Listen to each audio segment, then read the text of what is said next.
자, 주제를 좀 바꿔서 오늘 이제 언론의 보도에 검찰이 김건희 여사 명품백 수수 의혹 수사를 했는데 서울중앙지검에서 수수 사건에 대해서 무혐의 처분을 할 것이다라고 하는 언론 보도가 나왔고 이창수 지검장한테 보고가 됐다 이런 보도가 나왔어요. 어떻게 보세요, 검찰 출신 입장에서 이건태 의원님? 이제 지금 이제 이원석 총장이 뭐 특별수사팀을 꾸려라 하고 지시를 할 때 예. 검찰이 수사 의지가 있는 거 아니냐 이런 이제 얘기도 일부 있었지만 저는 그때도 시종일관 저는 검찰이 수사 의지가 없다.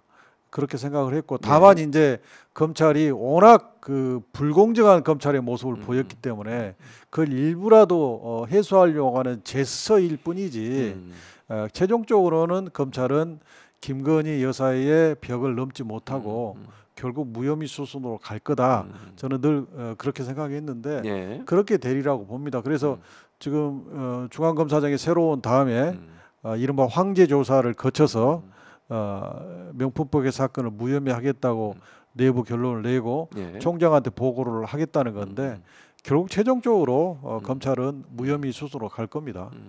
그럼 이원석 총장도 임기 마치기 전에 뭐 이 문제를 그냥 말끔하게 털어주는 쪽으로 갈 거다 이렇게 전망을 하시는군요. 왜냐하면 예. 이제 이원석 총장이 뭐 저 김건희 여사를 그 당시 이제 송경호 예. 중앙검사장이 여사를 조사를 해야 된다라고 해서 이제 갈등 때문에 물러났다는 거 아닙니까? 예, 그러면 이제 조사를 하는 모양을 갖춰서 무혐의를 하려고 했던 것이겠죠. 그런데 이제 만약에 수사심의회 같은 것을 이제 중앙검사장 보고하고 예. 총장이 수사심의 회부를 하게 되면 예. 수사심의회로 가면 이건 변수가 발생하잖아요. 그렇죠. 변수가 무혐의를 못할 수 있는 변수가 발생할 수도 있으니까 예. 저는 이 총장이 그 길은 가지는 않을 거다. 그러면 그냥 이원석 지금 이창수 검사장이 보고를 하면 예. 뭐 법리 검토나 이런 게 제대로 됐다. 뭐 이렇게 평가해가지고 그냥 그것을 승인해줄 가능성이 매우 높다. 이렇게 생각합니다. 그러니까 지난번 그러면 그 서울의 소리 측에서 수사심의위원회 소집을 요청했지만 그거는 이제 고소 당사자니까 안 된다고 거절이 됐고 최재형 목사가 또 했거든요. 그것도 그러면 안 할 가능성이 높다 이렇게 보여지는군요. 그럼 뭐 7초 동안 침묵하고 뭐 여러 가지 뭐 하는 것처럼 보이더니 결국은 그것도 다 쇼로 보인다 이렇게 볼 수 있겠군요.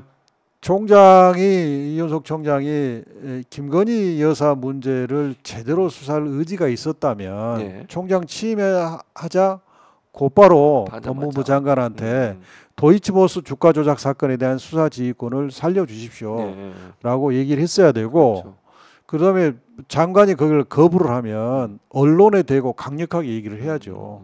옛날에 대가 센 총장들은 다 그렇게 했어요. 그렇게 해서 총장의 권위를 확보를 했죠. 그리고 예전에 김종빈 총장 같은 경우는 본인은 구속하려고 했는데 법무부 장관이 불구속하라고 하니까 그 구체적 수사지를 받자마자 그냥 사표 쓰고 나갔잖아요. 이런 그 결기가 있었어요. 근데 지금 우리 이현석 총장 이후에는 그런 결기가 전혀 안 보이잖아요. 그러면 지금 퇴임 앞두고 갑자기 그렇게 할 리는 없다 이렇게 생각합니다. 그러니까 인사가 패싱됐을 때도 그때 엄청 논란이 많았잖아요. 인사 패싱 당했다. 그런데 자리 지키고 있잖아요. 보통은 그러면 그리고 몇 개월 남지도 않았어요. 검찰총장 임기가. 그럼 이제 보통은 옷을 벗고 나가는 경우들이 많잖아요. 검찰의 문법으로 보면 총장을 뭐 하루에도 총장이고 뭐 1년에도 총장인데 이제 임기를 얼마 안 남은 상태에서 송경호 중앙검사장을 고검장 승진시키게 날리면 그걸 명분으로 삼아서 나도 나가겠다. 딱 그렇게 나가야 검찰의 기계가 사는데 그 타이밍을 놓친 거죠. 그럼 결국 명품백 수수 의혹 사건도 무혐의 처리로 끝날 것 같다. 그 나중에 근데 만약에 이렇게 끝나도 수사를 다시 할 수는 있습니까? 어떻습니까? 아예 불가능합니까? 아니 다시 할 수 있죠. 할 수 있습니까? 법원의 판결은 기판력이라고 해가지고 다시 판결을 못 합니다. 검찰의 결정은 기판력이 없습니다. 그렇군요. 뭐 100번 1000번도 다시 수사할 수 있습니다. 다행입니다. 시효만 남아 있으면. 큰일 날 뻔했습니다. 안 되는 줄 알고. 어쨌든 정권이 바뀌고 나면 언제가 될지 모르겠지만 다시 해야 된다 이런 생각이 듭니다. 자. 그리고 한동훈 대표가 검찰이 국민 눈높이에 맞는 결정을 했다고 보느냐는 기자 질문을 바꿔서 사법적 판단은 국민 눈높이다라고 답변을 시작했다가 곧바로 잠시 말을 끊기도 했다고 해요. 결론은 팩트와 법리에 맞는 판단을 검찰이 내릴 것이다라고 답변했다는데 애매모호한 답변이네 이거. 그러니까 이제 저런 그 사법적 판단은 국민 눈높이 이것은 이 말하고 뒷부분에 뭐 법가운치 이런 말은 이제 서로 다른 말이죠. 충돌되죠. 충돌되는 말이에요. 그러니까 국민 눈높이라고 했으면 무혐의가 안 되는 거죠. 그렇죠. 그러면 안 되는 거죠. 더 수사를 해서 이게 혹시 알선수수에 해당되는 것은 아닌지 직무 관련성이 있어서 윤석열 대통령이 정당금지법을 위반했는지 여기까지 수사가 나가야 되는 거죠. 그게 국민 눈높이에 맞는 거죠. 그렇죠. 근데 한동훈 대표가 처음 말을 잘못 꺼낸 거죠. 잘못 이제 자기가 잘못 꺼냈으니까 잘못 꺼냈으니까 몇 초 쉬면서 수습을 해가지고 법가원칙 얘기를 하는 거죠. 증거와 법리에 따라 판단한 걸 존중한다 이런 취지의 판단을 한 거죠. 그러니까 그 말 이 인터뷰의 처음과 끝을 보면 이 명품백 사건이 얼마나 잘못 무혐의 처리되고 있는지가 한동훈 대표의 말에 의해서도 여실히 드러나 버렸죠. 그러니까 이게 자 명품백을 주고 받는 장면은 이미 찍혀 있어요. 그건 뭐 전혀 부인할 수 없잖아요. 두 번째 최재형 목사는 그걸 주고 나서 두 가지 청탁을 했다고 얘기하고 본인이 처벌받을 수 있는데도 그렇게 얘기하잖아요. 그 사람이 예를 들어 지금 출국 금지됐거든요. 미국 시민권자인데 출국 금지돼서 미국도 가지 못하는데 만약에 본인이 뇌물을 줬다면 본인도 처벌받는 거잖아요. 제공자도. 그런데도 아니 이거 두 가지 김창준 전 미국 그 의원 이분을 자문위원으로 해달라. 두 번째는 이제 만약에 사망하시면 국민묘지에 안장해달라. 이거는 알선수재로 충분히 수사가 가능한 거 아닙니까? 대통령 직무 관련성이 그 말에 의해서 입증됐지 않습니까? 그 대통령 직무 관련성이 입증됐고 명품백 받은 게 입증이 됐는데 아마 윤석열 검사라면 했겠죠. 자기가 검사했다. 당연히 기소했겠죠. 그리고 윤석열 검사는 사람한테 충성하지 않는다면서요. 그렇게 얘기했었죠. 근데 지금 검찰은 사람한테 충성하고 있잖아요. 그렇게 보여요. 이거 무슨 뒤죽박죽입니까? 그러니까요. 진짜 이러니 이게 검찰을 믿을 수 있느냐 이런 얘기가 나올 수밖에 없어요. 검찰 개혁을 지금 자초하는 겁니다. 계속해서. 참. 그리고 법리적으로 무죄라 하더라도 뭐 100번 양보해서 뭐 그렇게 이제 이건태 의원도 보지 않으시고 많은 법조인들은 그렇게 보지 않고 있습니다. 그럼 김건희 여사는 최소한 그 고위공 최고의 권력자의 부인이 이렇게 그냥 선물을 이게 고가의 선물을 받는 것 자체는 윤리적으로도 비판받아 마땅하잖아요. 그럼 최소한 사과라도 해야 되는 거 아닙니까? 그러니까 이제 이른바 대통령의 문법이란 게 있잖아요. 그러면 이런 사고가 벌어지면 당연히 영부인은 국민 앞에 사과해야죠. 그렇죠. 사과해야죠. 정말 진정성 있는 사과를 해야죠. 물론 그 사과하고 법 위반 문제는 별개죠. 사과 있다고 해서 법 위반을 봐주면 그건 뭐 법이 있을 필요 법 없잖아요. 앞에 평등이 확보가 안 되는 거니까 책임은 책임대로 지더라도 국민 앞에 진정성 있는 사과를 해야죠. 근데 아직까지 안 하고 있지 않습니까? 안 할 것 같아요. 총선 때도 그랬다잖아요. 사과해야 문자 보내고 서로 사과를 해야죠. 진짜 이러다 보니까 김건희 여사 지금 도이치모터스 주가 조작 문제도 그렇고 명품백 수수 의혹도 그렇고 특검법 추진을 하고 있는데 이거 좀 더 속도를 내서 빨리 해야 되는 거 아니야 이런 이제 국민적 여론이 높습니다. 어떻게 진행이 되고 있습니까 지금? 지금 이제 그 김건희 여사 특검법은 법사위에 지금 계류 중에 있고요. 제 생각은 이 김건희 여사 특검법도 입법 청문회를 해야 될 거라고 생각합니다. 그래서 일단 이제 최혜병 특검 여기에 집중되고 있는데 곧장 이것도 신속히 추진할 겁니다. 할 거다 그렇게 말씀해 주고 또 하나 지난번에 그 구치소에서 현장 조사하셨잖아요. 뭐 특별히 우리 이제 시청자분들이나 알아야 될 내용들이 있습니까? 새로 나온 내용들이 뭐가 있습니까? 김영철과 장시호의 관계 이제 장시호가 주장한 게 그 아들의 생일 파티를 검사실에서 해줬다는 거잖아요. 그게 2월 11일인데 2월 11일 날 특검으로 소환됐다라는 것이 확인이 됐습니다. 출정 기록이 확인이 된 거예요. 그러니까 그것은 장시호의 주장이 예. 장시호의 그 녹취가 진실일 가능성이 매우 높아졌죠. 그다음에 이제 구속 그 법정 구속된 날 12월 6일인가 그랬는데 그날에 이제 거기에 국힘당은 그렇게 얘기해요.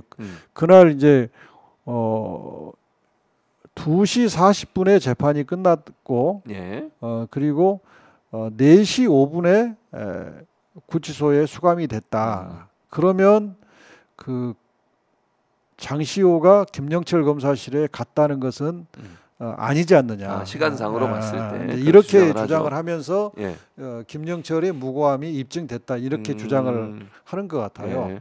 그런데 그때 특검의 박주성 부부장이 같이 파견이 됐는데 그때 박주성 부부장은 중앙지검 부부장이었어요. 그러니까 특검 파견되더라도 특검 파견은 기간이 짧으니까 부부장 신분은 유지하고 중앙지검 부부장 신분은 유지하고 검사실도 유지하고 있거든요. 그래서 제 생각은 일단 구치소의 기록을 어디까지 믿어야 할지는 모르겠어요.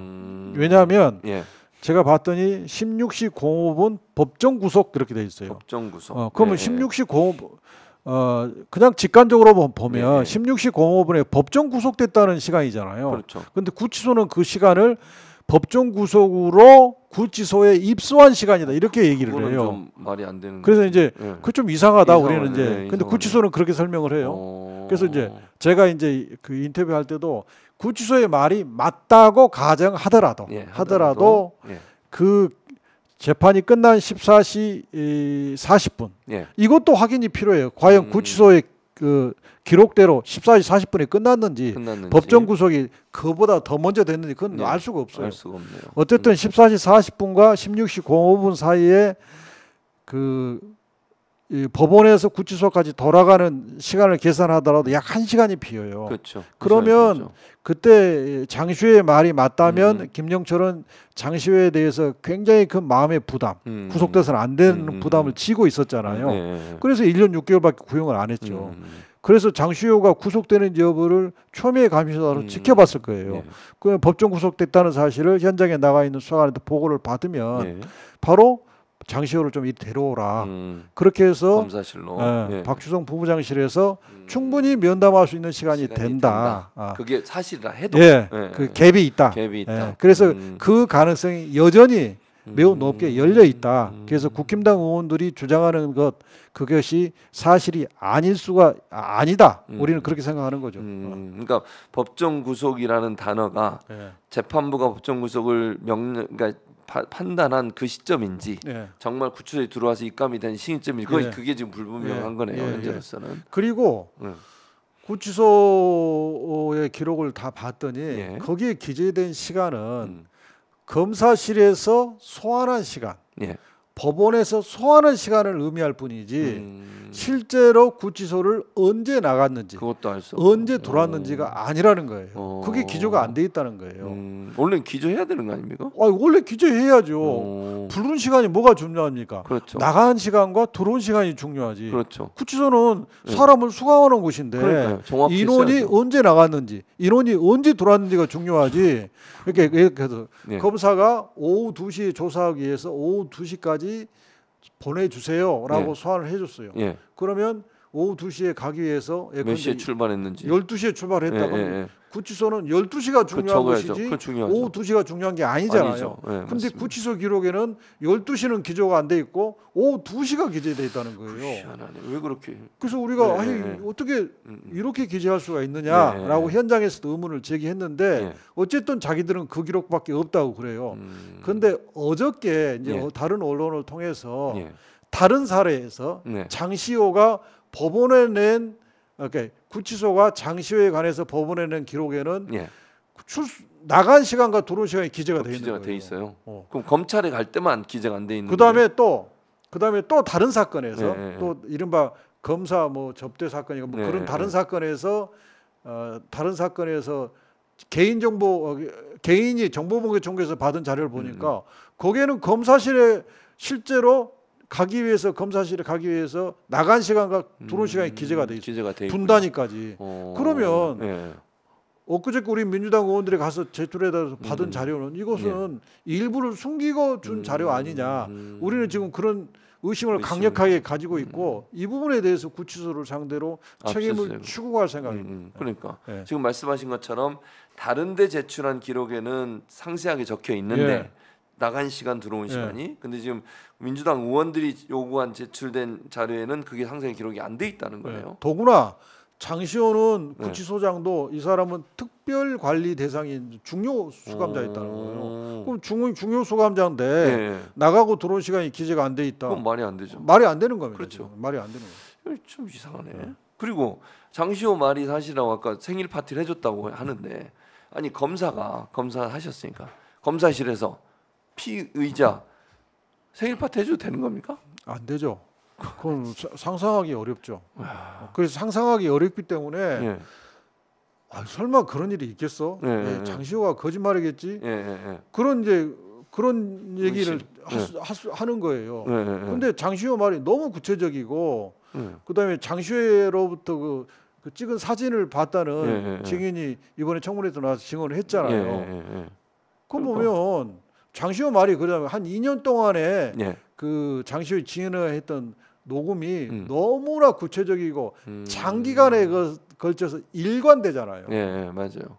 그러면 장시호의 이 말을 부정하기 위해서는 김영철 검사가 자기의 알리바이나 이걸 반대 증거를 풍부하게 내야 돼요. 풍부하게. 맞습니다. 안 내고 있잖아요. 근데 그거를 거짓말 한다는 것도 말이 안 되잖아요. 아니, 장시호가 왜 그걸 거짓말을 합니까? 자기 생일 파티 했다는 거를 꾸며서 얘기했다는 거잖아요. 그러면 그것도 논리적으로 저는 이해가 안 돼요. 좀. 그래서 묻는 건데 혹시 그러니까 저희들은 그래서 법사위원들은 장시호 말이 맞다 이렇게 다들 판단하고 있어요. 근데 혹시 이제 법사위에서 증인 채택하는데 변희재 씨를 논의를 했었습니까? 어떻습니까? 근데 우리가 증인을 누구를 채택할지 이런 논의하고 하는 것은 외부에 얘기하지 말자. 여기 법사위 결정 사항입니다. 알겠습니다. 그게 또 요즘 논란이 돼가지고.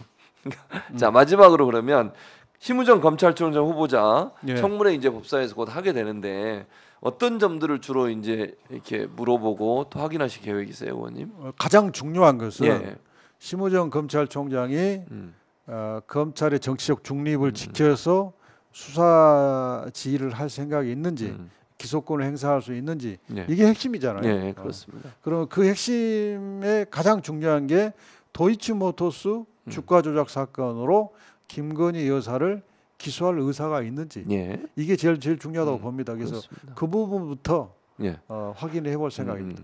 근데 이제 이건태 의원님도 이제 아실 거 아니에요, 심우정 검찰총 후보자를. 이분이 과연 윤석열 정권에서 검찰의 독립성과 중립성을 지킬 만한 인사인지, 그동안 뭐 검찰에서 활동했던거나 또 윤석열 대통령의 관계나 이런 걸 고려했을 때 어떻게 판단을 하세요, 의원님?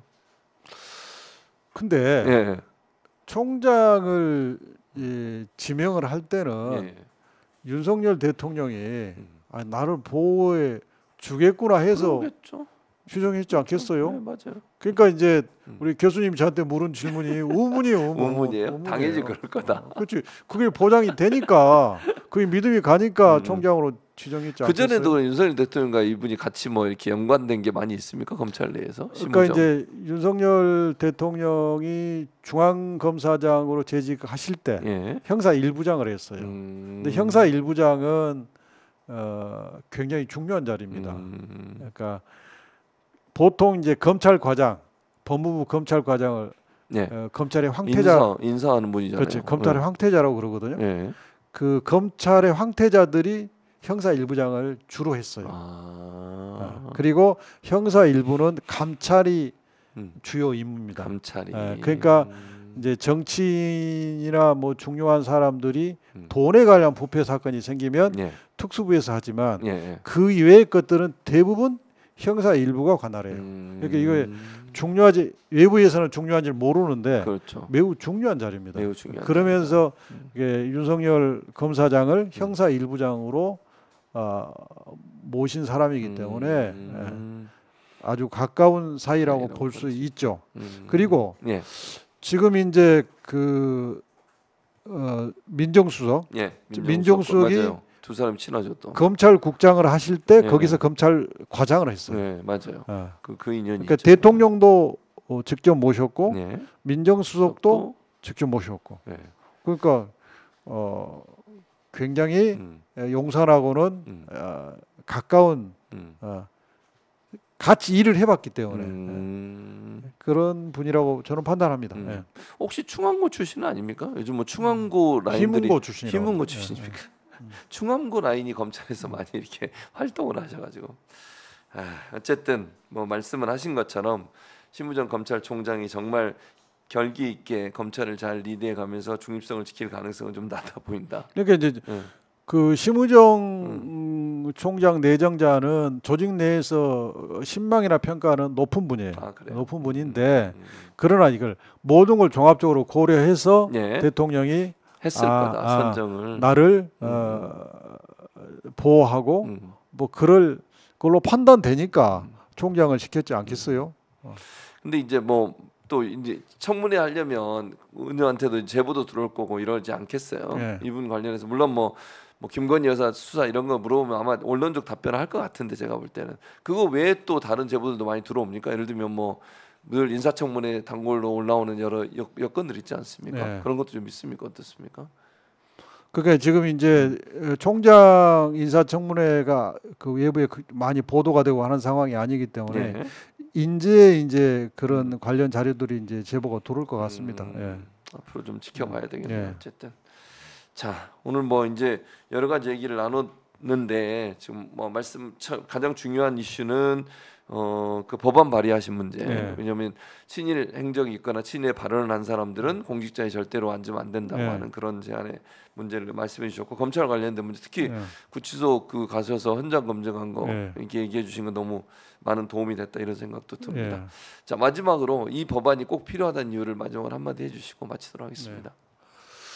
그 친일 반민족 행위자를 해방 이후에 우리가 제대로 단죄하지 못했던 것은 우리 국가의 정책성 확립에 있어서 큰 흠이었고 이게 그 우리 국가의 발전을 아직도 발목 잡고 있다고 생각합니다. 그래서 진작 이 문제가 제대로 체계적으로 검토돼서 물샐 틈 없이 법과 제도가 갖춰졌어야 하는데 그게 못 됐던 게 아쉽고 이제라도 뭐 인사 또 예산 지원 또 처벌 이런 문제가 제대로 갖춰져서 친일 반민족 행위를 선전선동 찬양하는 행위가 이 한반도에서는 발붙일 수 없도록 그렇게 했으면 좋겠고 저도 거기에 총력 매진하겠습니다.